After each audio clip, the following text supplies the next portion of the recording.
Welcome, everybody. We're back with another segment of Talking in the Attic, and we are here with an incredible guest. Could not wait to get this man aboard. I'd like you to introduce you to my man, Patrick. Please, Patrick, just go right into it. Tell us just a little bit about yourself. Well, yes, my name is Patrick Amegashie. I am a fitness enthusiast, currently working at Gold's Gym.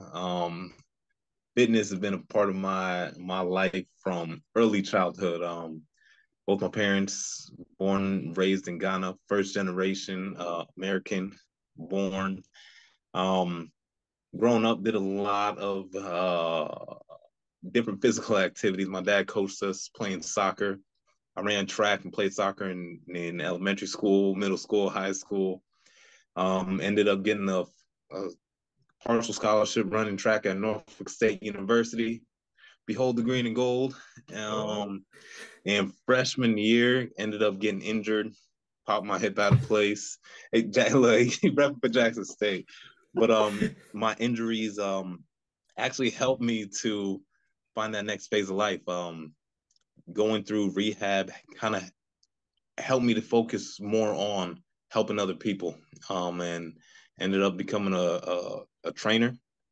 And through that, I've been able to coach track at the high school level. Shout out to Frederick High School in Frederick, Maryland. But yeah, fitness has always been a part of my life. Coached my son's soccer team when he was growing up, and yeah, just enjoy every aspect of the physical world, and doing it ever since.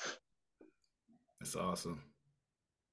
Okay, so you kind of already alluded to like kind of what got you into athletics and training. So was it mainly like that moment of having to go through your own rehab that you decided, okay, I want to step into training, or like what specifically got you into training that you do now? Um, Great question. Well, honestly, as a kid, my dream was to be a soldier in the military, and I did that. I served in the Army National Guard for 5 years, and I loved it. I enjoyed it. Things happened in life, transitioned from it. Once I got out the military, I tried a whole bunch of different jobs, from retail to construction. Mhm. So one day my friend was like, "Man, if you don't do what you love, man, you're always just gonna be bouncing around." And so finally, I took that leap of faith and started with one client. Now, Okay. I don't know if you know anything about training.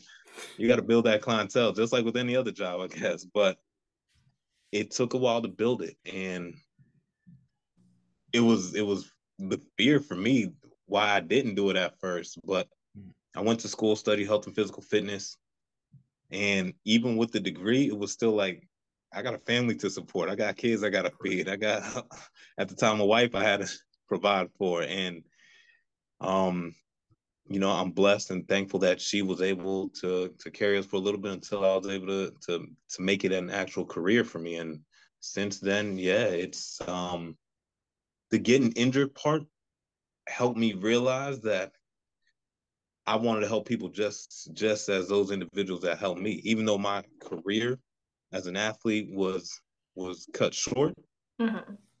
I was still able to transition that to say, okay, how can I use what I know to help another individual maybe come back from an injury or help to prevent them from getting further injured. And for me, it was more than just the physical aspect. The mental aspect plays a big role in that.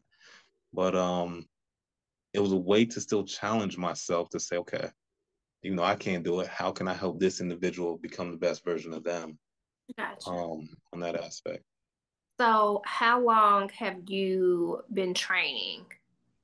I've been I got my certification from NPTI, National Mhm. Personal Training Institute in Tyson's back in 2013.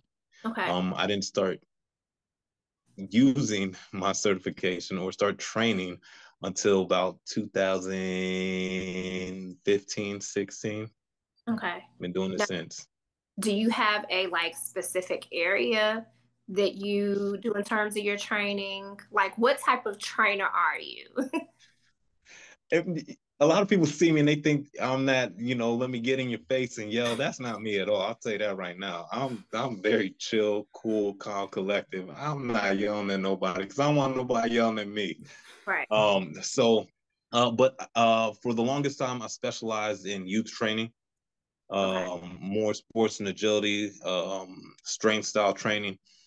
But I honestly started working with elderly. I remember the first client I got, 76-year-old male, told me his only goal was to do one push up, and one sit up. Wow. And it humbled me so much because I'm telling you, as an athlete, you're thinking, man, everybody should be able to do at least one of anything. Right. But when you have individuals that are dealing with ailments or disabilities, it really puts you in a place to say, man, okay, learning the fundamentals of just the human anatomy and movement, how can I help this individual truly understand how to make your body do something that you're not used to or comfortable with? So in that aspect of things, it changed my whole thinking process of what movement is truly like. Um, it's way beyond what, for me, what I thought was on an athletic level. Got After injuries, I was like, man, I remember I got a herniated disc and I couldn't walk for a week almost. And I was like, man, this is painful. It sucks. And having to go through just the basics, I was like, man, I want to be able to move when I'm 45. Yeah. When I, tomorrow at the young age, I'm like, man, but it just makes you appreciate. I remember my oldest client, she was 97. Oh wow. She said, I just want to be able to play or carry my great grandchildren. And I'm sitting there like, man, at 97, you still moving, and we're focusing on hand-eye coordination, balance, and stability stuff. And it's like, it goes way beyond, I hope I can, run a 4.40. Right. or I can high jump or hurdle. It's being able to live a comfortable lifestyle in your latter years of life. So you pretty much take on, like, you don't have a specific clientele. You just like whoever is willing to put in the work, you're willing to put in the work with them. Absolutely. I've worked from as young as 5 years old to, again, 93, 94, special needs, you name it, injuries. I've helped people with torn biceps. Yeah, whoever needs help. And again, through lots of training and studying, I'm blessed and fortunate to be able to help so many different types of people. So do I specialize in one area? Do I love one area? My heart and passion is for the youth, but I'm willing and able to help every and anybody who needs help. Okay. You kind of spoke to like the mental part of training. So wait, how would you say important that the mental part is before you get into training? Or, like, do they have to have that mental capacity, that mental, like, okay, this is what I'm going to do? I mean, because clearly your older clients, and I'm sure other clients too, have to have it in their head, okay, this is what I want to do. So how much of that is a part of your training as well as the physical part? That's a great question. Honestly, the mental aspect of training is, I'd probably say 90% of training.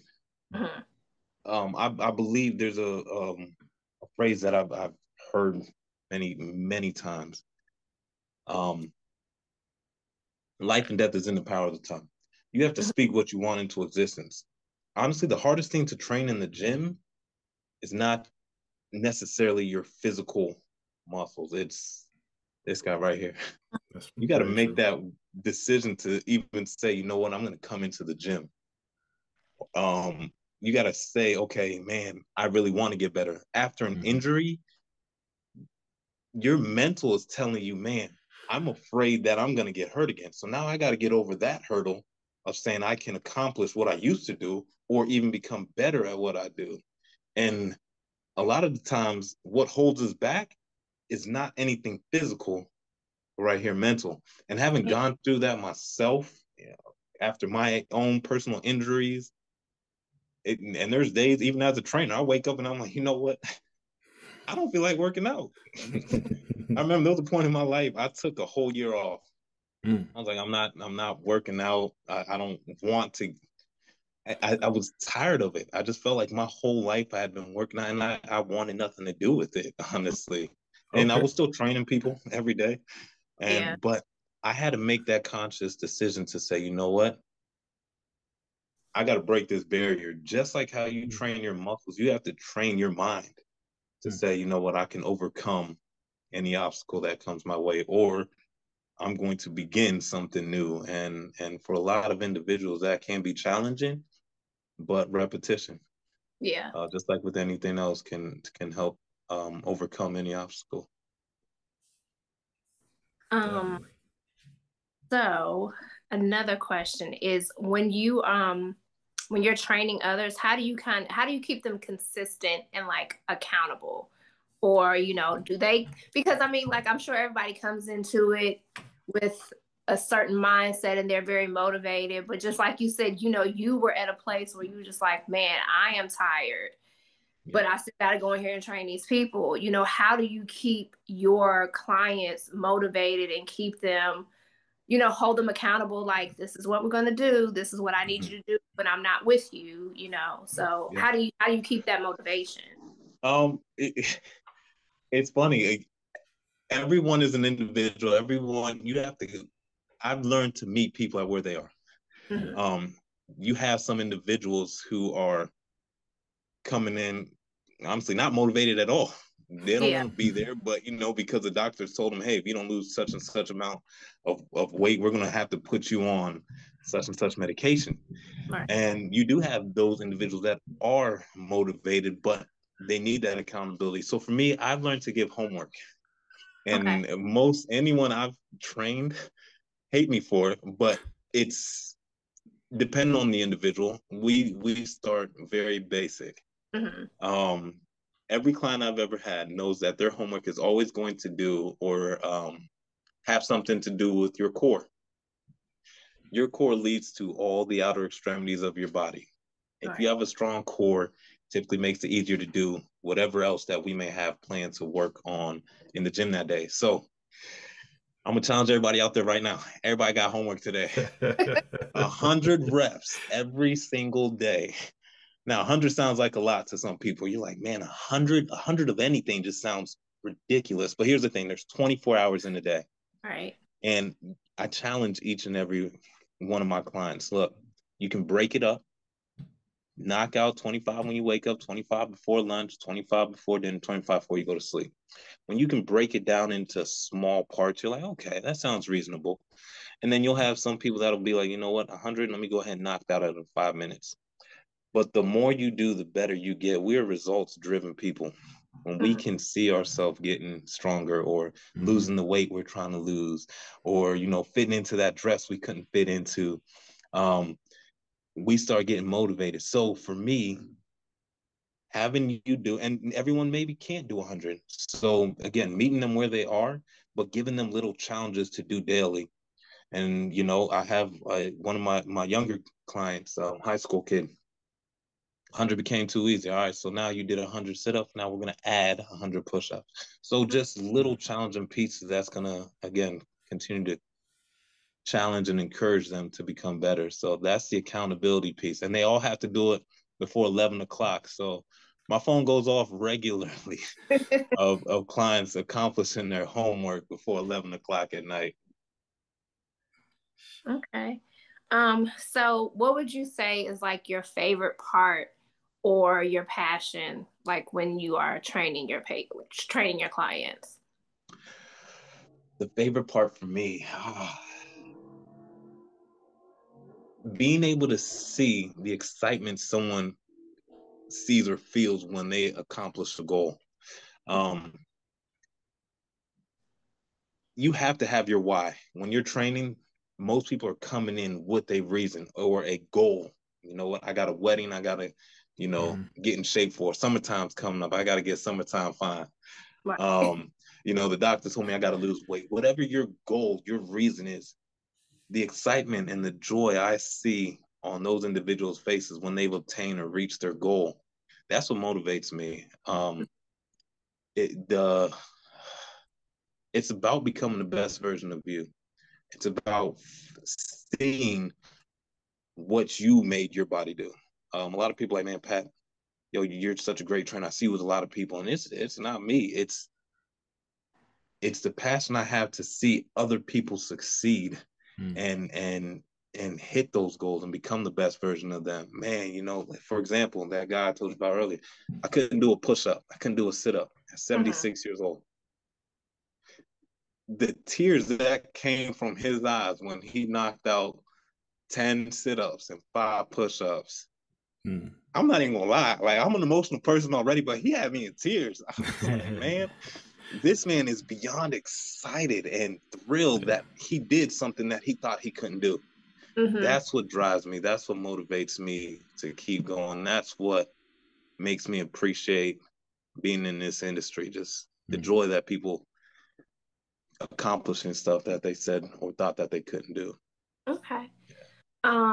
So like for somebody who, let's say, has absolutely no fitness routine, like myself, or anyone else out there listening, how do you suggest that somebody gets started? Like if it's just on their own, how do they get started? And if they want to like get in contact with a trainer, how do they get started? What are your suggestions for that? First of all, I would tell you I know a really good trainer. I'll get you his contact information as soon as we're done with this. No, but I've learned something is always better than nothing. As simple as walking, getting outside, moving. Movement is one of the biggest things that we can do. And I won't get too deep into this, but we go through PE as kids, and I'm not gonna lie, I loved athletics, I love sports, but I didn't take PE serious at all. But it's and being involved in this country's involvement in just physical activity is so important. Someone starting off just going outside and walking, just saying, I'm gonna knock out 10 jumping jacks today. It's all about progressive overload. Gotcha. All you have to do is start, whether it's body weight exercises, you're saying, I'm gonna do 5 push-ups today. Tomorrow, challenge yourself and add 2 more. Jumping jacks. With all my younger kids in elementary school, we start weight training typically in high school. Depending on the individual, we may start middle school. But body weight exercises are probably one of the most or best exercises you can do. And that's anything that's using your own self to apply pressure attention to your body. So your push-ups, your dips, your sit-ups, and just doing something little. Knowing that you want to see a change or make a change, and just taking that step to say, I'm going to start small. And I'm going to add on to that over a period of time. Okay. And I would definitely, I'm sorry. No, I'm just saying that's a great way to just kind of, start out, just have small goals and just slowly start building up. So.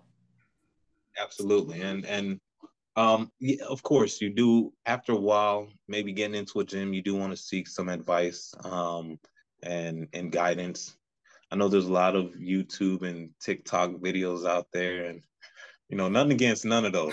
I ain't saying nothing, but also great ways to start. But you definitely do want to make sure that you're doing it in a safe manner, and just to make sure you don't injure yourself. Injury prevention for me is one of the biggest things.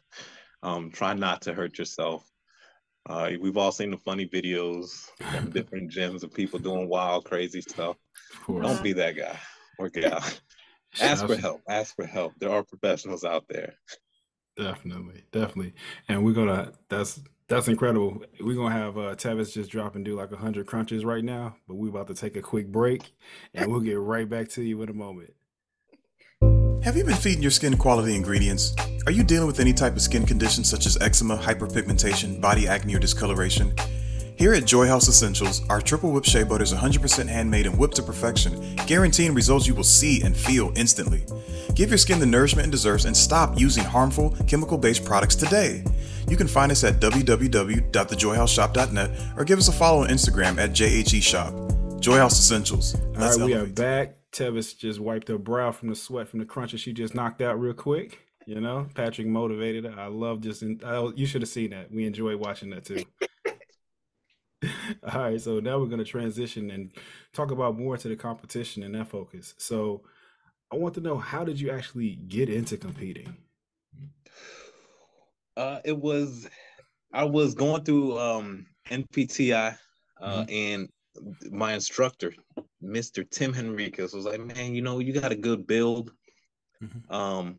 Have you ever considered competing? And honestly, I was like, hell nah. I seen them. They got to wear them underwears, and I don't want to. No, I'm not standing in front of people in my underwear. I ain't doing that. And then one day I was like, you know what? It was years later. It was about a year later. I was like, maybe I should. Like I always needed a goal. Being Mhm. growing up again, doing sports, it was always team oriented. I had a reason as to why I was working out. Mhm. There was a goal, and as I got older, even through the military, I was like, all right, I'm working out because I need to pass my PT test. I want to be in the best Right. shape of my life. Right. After a while, I had no goal. Mhm. I there was no reason to push myself.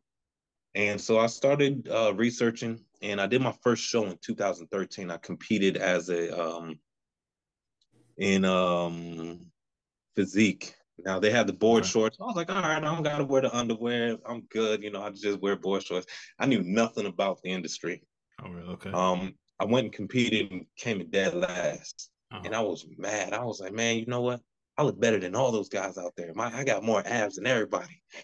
And so that's what got me doing it. Just that little bug in my ear, and then saying, you know what, I do need a sport to Mm. focus on. So that became my sport, and that first competition was not it.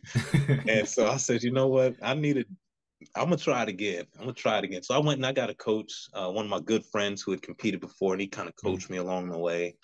And that competition, I came in fifth place, and I was like, man, I got Mhm. a medal. I was like, yo, I Yeah. I did it. Right. And Right. that was after the very first competition. That was 4 years later, and Mm. and after that one, I was like, man, I there was a process, and I thought I was in the best shape of my life then, and I just kept seeing the changes from process I was following. Right. I was like, you know what, this might be it. This might be my sport. So Okay. that's how I originally started. That's how that bug got put in my ear. Okay. That's cool. So would you say there's anybody that you modeled your approach after, whether it's a professional or it was just something you established yourself? You like, I have my own lane. I respect everyone in the industry that's come Mhm. before me, that's done it their way. Mhm. What I have learned is there is what we call a principle of individual variation. Two Mm. people can do the same exact process but yield different results. For me, having be studying the human anatomy and physical body, I knew what worked for me physically. So the training piece, I've always kind of done my own training programs for myself. So I never really followed anybody's programs. Okay. I've been blessed to work with great people, and just kind of thrown a little bit of everything I've learned. Some people might say, hey, lifting heavy is better. Some people might say, hey, lifting high repetition is better. And Mm. so I've kind of molded what works for me. I've done the heavy lifting, and I've got injured a lot from that. And Yeah. I've done the high reps, and I've been fatigued and hurt from that. So it Mm. was kind of like finding what was right for my body. But yeah, I mean, I kind of follow my own thing. The Okay. biggest change for me that came along was diet. I'm African. We eat good. We eat a lot of starchy foods. We eat a lot of carbs. Yeah. So, I eat good. But the diet piece for me is when I had to really hone in and say, you know what? I can't do this by myself. So I did go and get guidance and got a coach. Shout out to Mike Davies, who in the past 2 years has helped me learn so much more and appreciate that aspect of health and fitness. Because that's going to be a big piece. I don't care what you're trying to do. Your diet is what's going to fuel you to get to whatever level you're trying to get to. Definitely. It starts in the kitchen. Yes, it does. Yeah. So also, like you were just saying about lifting heavy and just higher reps. So what's the difference between your training as far as like off season and when you're actually preparing for a competition? So for my preps, I think the last show I did was probably my longest prep. It was a 6-month prep. That during that phase for me was a lot of lower weight or moderate weight with higher reps. And people are like, oh, so you do maybe like 15, 20 reps. For me, it was more of burnout reps. Example, I do bench press. My bench press workouts were typically 5 sets of 30 at 135. Now that was for me. For somebody else, 135 might be heavy. Right. But there was a point, I'm benching 365, for five sets of 5. And it's like, okay, yes, there are times where you do have to go heavy, but in season for me, I'm like, you know what? I'm not trying to get hurt. So I know I can handle this weight. Let me still put time and tension and pressure on the muscle for a longer period of time to continue to help build that muscle. So that's what most of my workouts would look like. And then kind of isolating the muscles just by focusing on maybe one side at a time. A lot of times I'll use an example, again, sticking with bench press. Instead of using a barbell, I'd use dumbbells. I focus on the left side first, and then I'd focus on the right side. When it comes to competing, the judges are looking at a few different things, not only the size and maturity of your muscles, but also the symmetry, left side, right side, top, bottom. So when you start tweaking and looking at fine tuning every part of the muscle, your training got to be way different. So it's, again, finding the strong points in your body and really focusing on that, because everyone has strong points and weak points. For me, I know my weak points were my legs, my quads. I ain't got them. So I still got to, continue to still work on them. But I know I had a strong back. So I'm still going to make sure I focus on learning how to accentuate and show off those strong points. So, yeah, your trainer has a lot to do with it, but it's really fine tuning and knowing who you are and what you got to work on. Okay, understood. Definitely. And you alluded to you were just in the your recent competition, and that was the NPC Armed Force National, and you placed first in physique. Now I did, and so I placed first in my class, C class, and it's 2 years straight now. So excited about that. So just trying to still aim for that pro card. It's coming, brother. It's coming. Trust me. I believe it. So tell me this. Tap into the mental training and preparation piece. How intense is that? Man, that is probably the toughest part. You're waking up early. You're eating your first meal at 4 a.m. You're still working a full day on top of a family, on top of kids, on top of all these different energies from training different clients, trying to make sure you get another meal in. Your coach is telling you got to drink 2 gallons of water.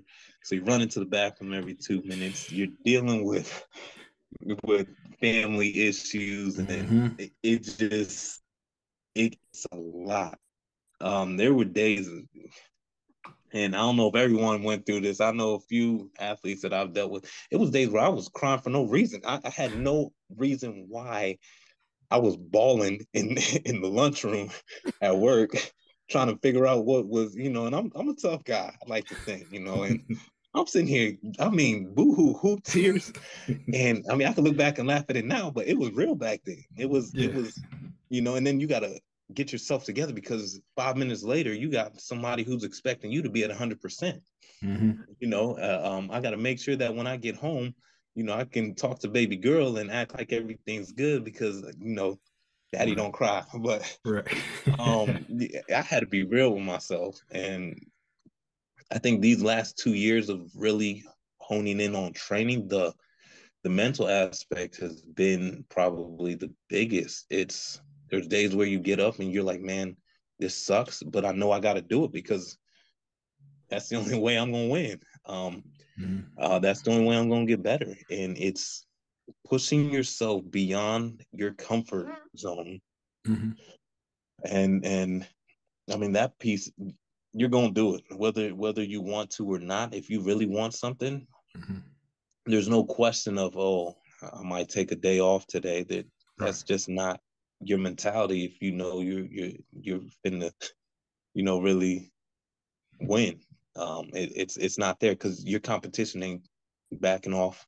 They're training every day. Right. And so my mindset is, what am I going to do to better myself, to beat my competition? And honestly, your competition might not even be another person. It's just you. Your competition is you. What can you do to become better than you did your last show? Yeah. What can you do to become better than you were yesterday? How can you push yourself past what you pushed yourself last week? And the mental piece of that is a whole nother game on its own. Yeah, I see. So since we touched on that mental piece, of all these competitions, which one would you say was the most challenging for you to prepare for?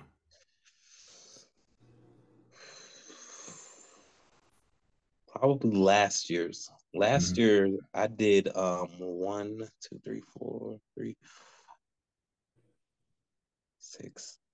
I did 6 competitions in 1 year. My first one was in South Carolina. That one was me getting back into competing after COVID, and after about 3 years of just chilling, relaxing. I actually ended up placing 3rd in that competition. I was like, man, all right, cool. And then I did another competition at Garfield High School about 2 months later, just to kind of keep staying in it. And I ended up placing 2nd in that competition. And then I met Tony and Victoria Roberts. Lady Victoria, for those on Instagram, and Tony, I can't remember his Instagram name, but they kind of took me under their wing, and man, shout outs to that power couple. Tony helped me with my posing, because you can have the best physique in the world, but if you don't know how to present it to those judges, you're nothing. So that competition in November last year, that I got 1st place in that Armed Forces Classic, I won overall. That was probably the best physique I had ever had. I mean, the leanest I had ever looked. I was at 8% body fat. I mean, I looked in the mirror and I was like, who is this guy? I mean, I just and they put that bug in my ear at that May competition at Garfield. And they said, man, you know what? You have your opportunity to win your pro card. That was never even a goal for me, honestly.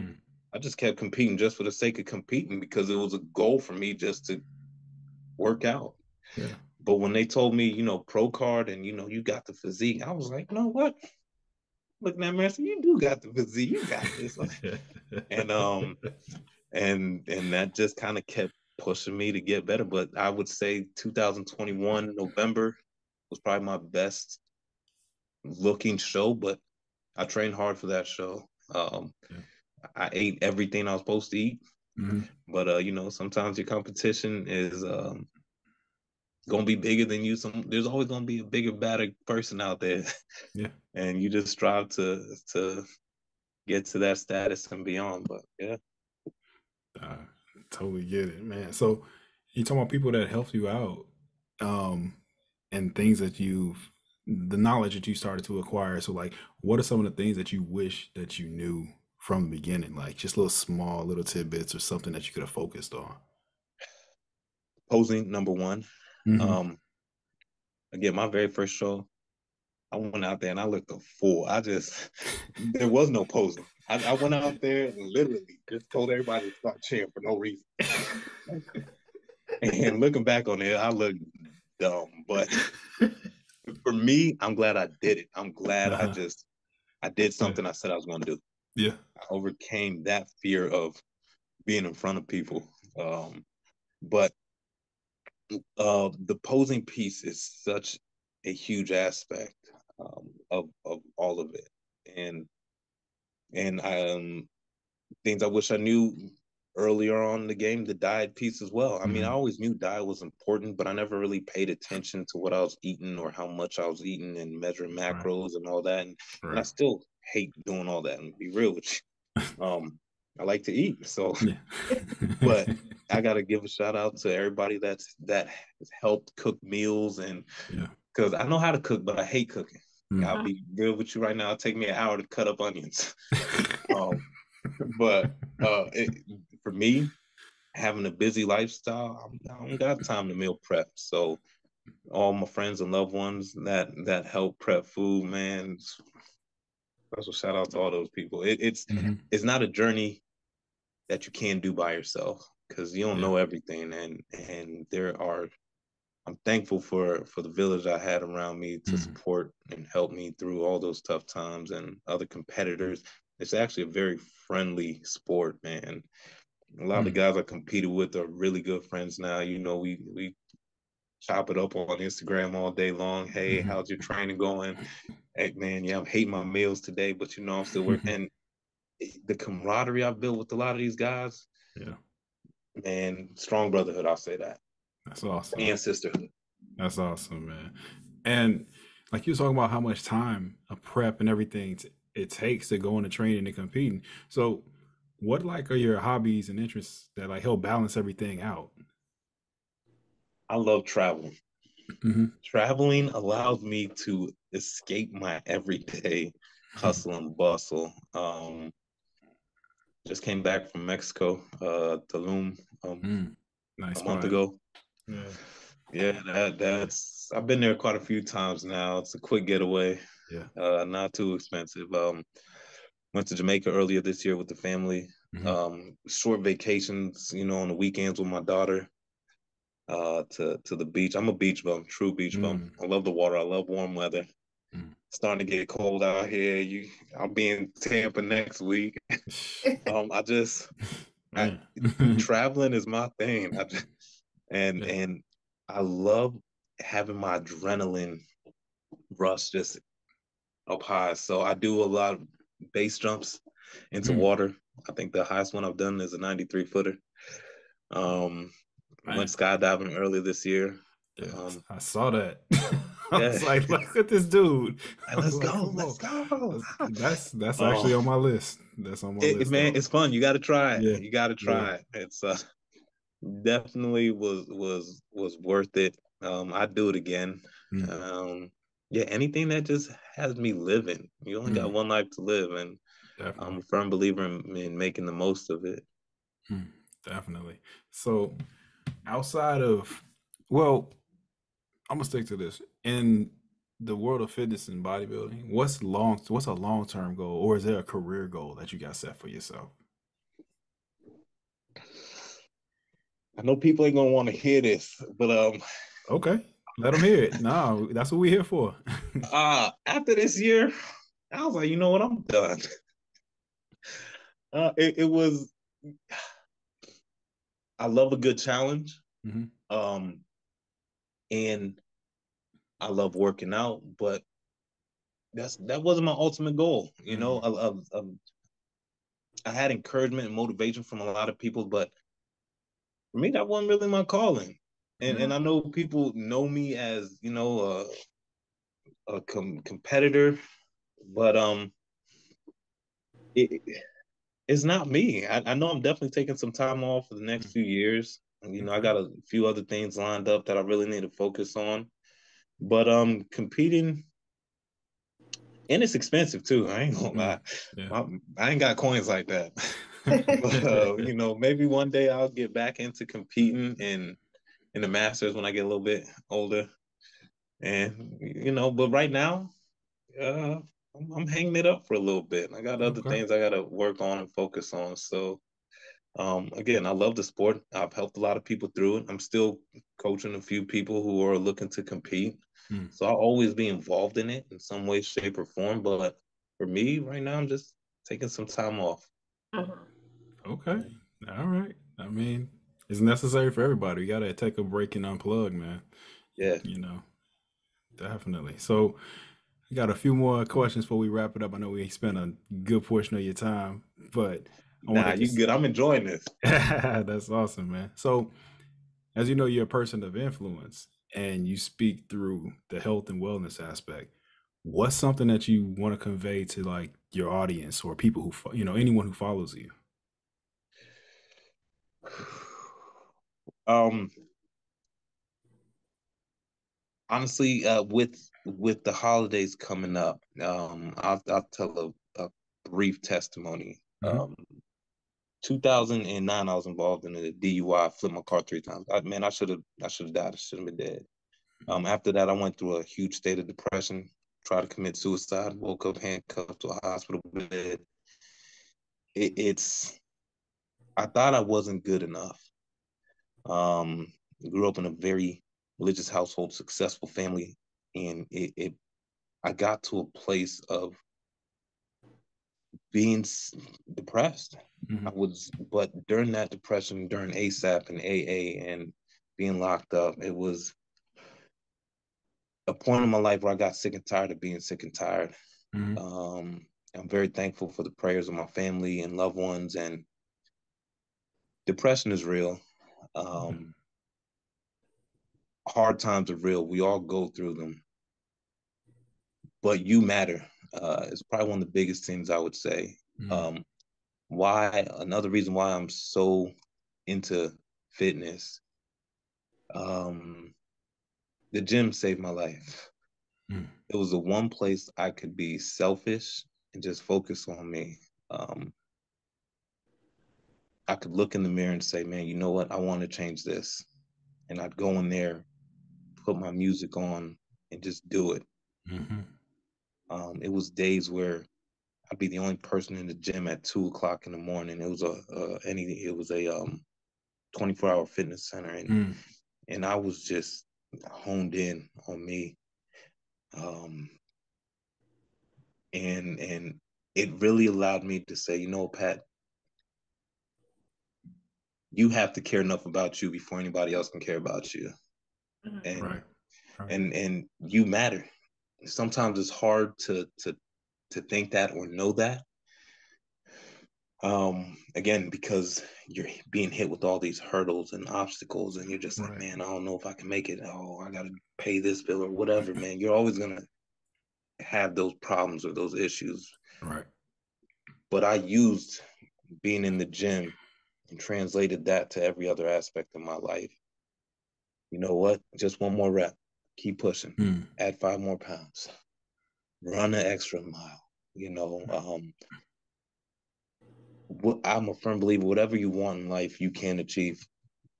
You got to go through, you know, the pain of getting that rep done. You got to go through the pain of, you know, taking the classes you need in order to get to where you got to be, learning the things you got to learn to pay your bills, to pay your taxes, and all these things that I just let go. But if you look at it like you do for me, of being in the gym, keep pushing, keep grinding, you know, one more rep, I'm a firm believer you will hit that goal that you want. And that's for whatever aspect of life. That's what I look at everything in life. If I want it, it's mine. And you got to believe that wholeheartedly. So for those out there, man, know you're loved. Know that, you can, if you truly want it, seek the guidance you need.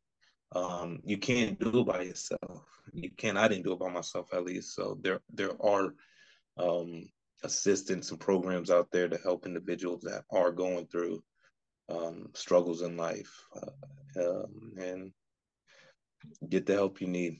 Yeah. So, wow, that's powerful, impactful. I mean, that's first two things that call in my mind, man. Like, thank you for sharing.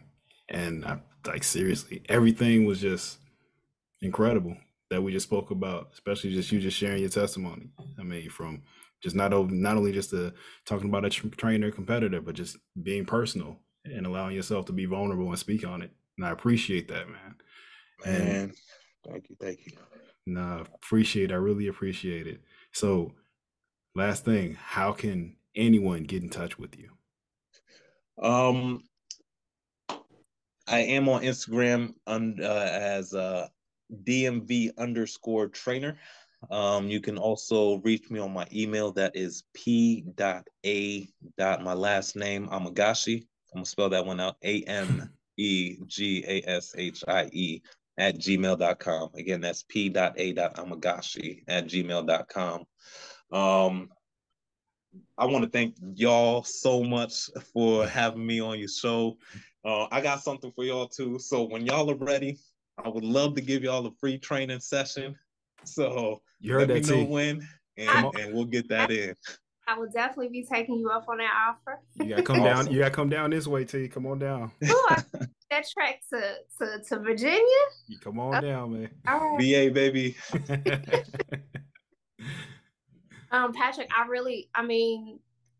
I came into this interview like thinking, all right, it's going to be fitness training, and it really was so much more. And I really appreciate you sharing everything that you did. Thank you. Hopefully, I'm sure you inspired some people. You inspired me. It was very vulnerable, and I really appreciate that. So my pleasure. Thank you all. Yes, indeed. So I think that is all we have. That was a lot. And I know our viewers, our listeners, thank you so much for tuning in. Thank you, Patrick, for being a part of this. If for others who this is your first time listening, please hit subscribe. Please go follow Patrick on Instagram. Get him some more clients so he can live lavish life and, travel a little bit more. Yes, sir. Yes, sir. Hit us up on our Instagram handles. Mine is Boyish Boutique. Joe is William J _VII. And also, do not forget the Talking in the Attic handle. Yes, but most importantly, we ask that you just hit subscribe, listen to us, listen to all the podcast episodes. And we hope that you continue with us with this journey. And we have much more coming up in this wellness and fitness series. So thank you for listening, guys. All right. Out of here.